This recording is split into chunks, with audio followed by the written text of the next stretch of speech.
নমস্কার, সোহম শক্তি ট্যারোতে আপনাদের সকলকে স্বাগত। আমি দীপান্বিতা সরকার। চলুন দেখে নেব আজকের এনার্জি। আজকে বলতে আমি ২ সপ্তাহ না, সরি, ২ দিন আমি তো রিডিং দিইনি। তো আজকের সিচুয়েশনটা দেখবো কার এনার্জি পিক হয়। ঠিক আছে? মূলত আপনাদের মধ্যে কিছু মানুষ এখনো বিচারের আশা করছে। যেভাবে আপনি যে পরিস্থিতিতে আপনি সমস্ত বাধা পেয়েছেন নিজের দিকে এবং হার্ট হয়েছেন, তার জন্য কিন্তু আপনি জাস্টিস চাইছেন। আজকে থেকে নয়, এটা প্রায় অলমোস্ট ১ বছর ধরে ঈশ্বরের কাছে যদি বলি আমাদের বিচার দেবতা শনি মহারাজকে কিন্তু আপনি অনেকবার বলেছেন যে, "বাবা, আ বা যাই বলে ডাকুন না কেন, আপনি তো বিচার করেন, আপনি আমার বিচার ধারাটা দেখবেন।"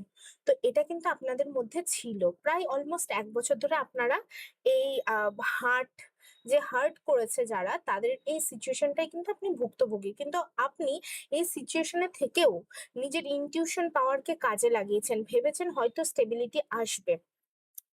আপনি এই সিচুয়েশন এ থেকেও হঠকারিতা করেননি। এখন আপনার কথা বলার মধ্যে যে আঙ্গিক রয়েছে সেটা মানুষজন শুনতে পছন্দ করছেও। কিন্তু আপনি একটা সময়ে সবাইকে খুঁজেছেন। ওই মুহূর্তে কিন্তু আপনি কাউকে পাননি। আগামী দিনে কিছু জিনিসের তো বার্ডেন আপনার উপরে থাকবেই। সেটা সম্পর্কের, অর্থনৈতিক দিক থেকে কর্মের চাপও থাকবে।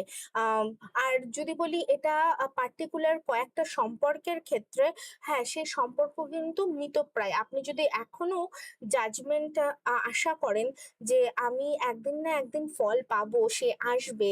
আমার মনে হয় না সে আর ফেরত আসবে এই মুহূর্তে দাঁড়িয়ে। কারণ এই সম্পর্কটা সে মৃতপ্রায় বলেই ধরে নিয়েছে। সেটা যে কারো সম্পর্ক হতে পারে। আমাদের বাবা-মার ক্ষেত্রে আমরা অনেকেই আছি, হয়তো এই যারা রিডিং দেখছে অনেকেই আছে যাদের বাবা-মায়ের সাথে কোনো রকম সম্পর্ক নেই। হ্যাঁ, এটা হয়। কিছু কারণের ক্ষেত্রে হয়, হতেই পারে। আমরা কাউকে জাজ করব না। হতেই পারে সিচুয়েশন এমন হয়ে গেছে সে তার এনার্জিটাকে বাঁচানোর জন্য হয়তো এরকম সম্পর্ক থেকে বেরিয়ে আসতে চেয়েছে।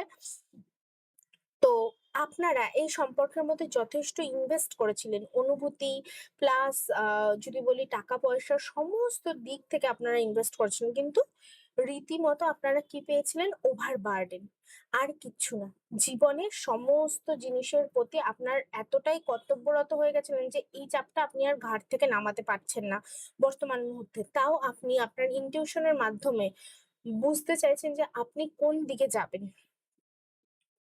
আর দ্বিতীয়ত আপনি ঈশ্বরের কাছে একটা জাজমেন্ট চাইছেন যে, "আমার এই বিচারটা যেন তুমি করো ঈশ্বর।" এই মুহূর্তে দাঁড়িয়ে আপনারা যে সম্পর্কের মধ্যে ফেঁসে রয়েছেন বা যে সিচুয়েশন এ ফেঁসে রয়েছেন তার জন্য হোপোনোপোনো প্রেয়ার করবেন। YouTube এ এভেইলেবল। রোজ রাত্রে ঘুমানোর আগে হোপোনোপোনো প্রেয়ার করবেন। আর দ্বিতীয়ত আপনারা ব্রিদিং এক্সারসাইজ করবেন। মানে ধরুন শ্বাস নিলেন, নিঃশ্বাস ছাড়লেন। হুম? ধীরে সুস্থ করবেন। এই যে প্যালপিটেশন যে রোগটা, এটা ধীরে কিন্তু কমবে তাহলে। ঠিক আছে? এই ছিল আজকের বর্তমান পরিস্থিতি। আর কারোর যদি কোনোভাবে হেল্প দরকার হয় আমাকে অবশ্যই মেসেজ করবেন। আর যেটা মেইন প্রবলেম হয়েছে বাংলাদেশ থেকে যারা এনকোয়ারি করছেন, রুপিটা বুঝতে পারছি না। অ্যাকচুয়ালি আমরা ইন্ডিয়ান কারেন্সিতেই সেই আ টা আ এনার্জি ফিসটা নিই, যেটাকে আপনাদের কথায় টাকা। আ তো আমরা তো এনার্জি ফিস আগে আপনারা পেমেন্ট করবেন, দেন আমি আপনাকে স্লট বুক করে দেবো। আর দ্বিতীয়ত ওখানে না আপনাদের আলাদা একজনের নাম্বার দেওয়া রয়েছে। তো ওই জায়গাতেই পে করতে হবে। অনেকে এই জিনিসটা বুঝতে পারছে না, মিসআন্ডারস্ট্যান্ডিং হচ্ছে। ওইজন্য আমি বলে দিলাম। আর যার পার্সোনাল রিডিং লাগবে অবশ্যই আমার সাথে যোগাযোগ করবেন। আর ভালো থাকবেন, সুস্থ থাকুক, নিজের ইনটিউশন পাওয়ার কে কাজে লাগিয়ে এগিয়ে যেতে হবে। পিছিয়ে পড়লে হবে না। যে সম্পর্ক মৃত ঘোষণা হয়ে গেছে তার জন্য আর একটা ফোঁটাও অশ্রু না কিন্তু। ভালো থাকবেন, নিজের খেয়াল রাখবেন।